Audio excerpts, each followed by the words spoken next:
రెండు ఇమిడ్చుకునే శక్తి, power to accommodate, మూడు నిర్ణయ శక్తి,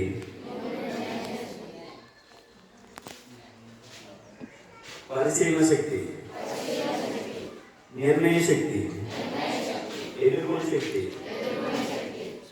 సంకీర్ణ శక్తి, సర్దుబాటు శక్తి. ఇవన్నీ కూడా 8 పవర్స్ మనకు వస్తాయి.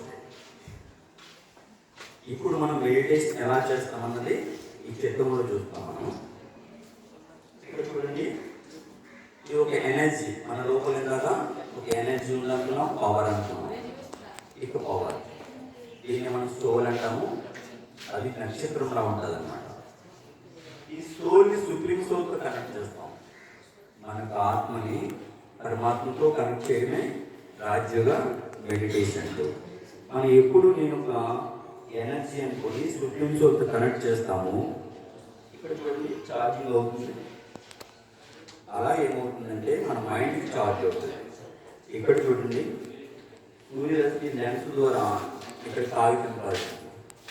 అలాగే మన లోపల ఉన్న వేస్ట్ నెగిటివ్ అంతా కూడా మనం ఎంతెంత మెడిటేషన్ చేస్తూ ఉంటామో అది మొత్తం రిమూవ్ అవుతుంటుంది. అప్పుడు కొత్త థాట్స్ మనం వేస్తూ ఉంటే అప్పుడు మళ్ళీ మన పాత సంస్కారాలన్నీ పోయి కొత్త ఏవైతే ఉన్నాయో సబ్ కాన్షియస్లో అన్నీ కూడా జాగృతం అవుతూ ఉంటాయి.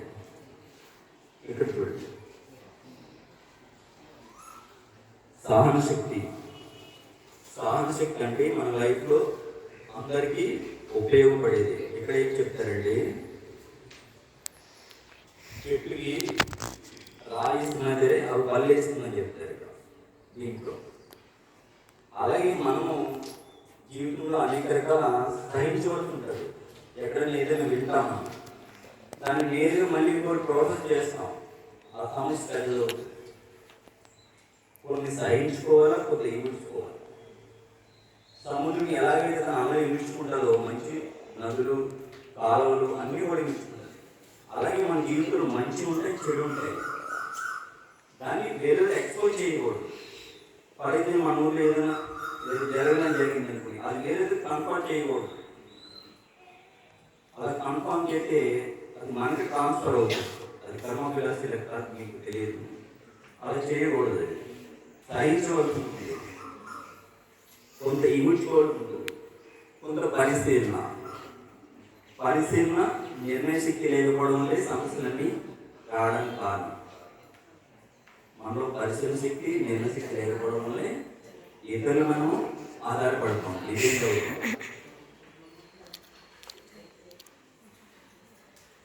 ఎదుర్కొనే శక్తి. ఇప్పుడు ఇది ఐరన్ అంటాం దీన్ని. ఇక్కడ అనేక రకాల సమస్యలు ఉంటాయి.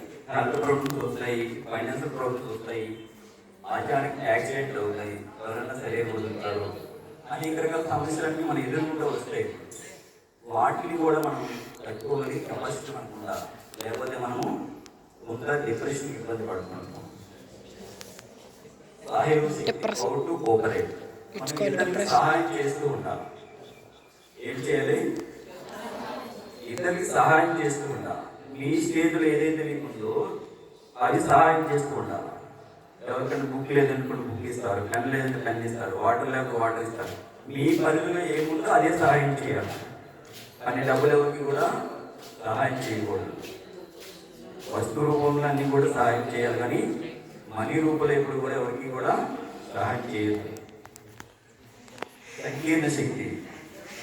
తామేరు తన అవసరమైనప్పుడే కర్మేంద్రలో చేసుకుంటూ మరీ క్లోజ్. మనము కూడా క్లాస్లో ఉన్నప్పుడు క్లాస్ విషయాలు గుర్తుండాలి. బయటకు వచ్చిన తర్వాత మనకి మన విషయాలు మాట్లాడుకోవాలి. క్లాస్లోని బయట విషయాలు మాట్లాడుకుంటే ఆ రూమ్ మొత్తం వైబ్రేషన్ పాడైపోతుంది. మనం ఎక్కడ ఉంటామో మన ఆలోచనలన్నీ కూడా ఆ ఏరియా ఉంటాయి.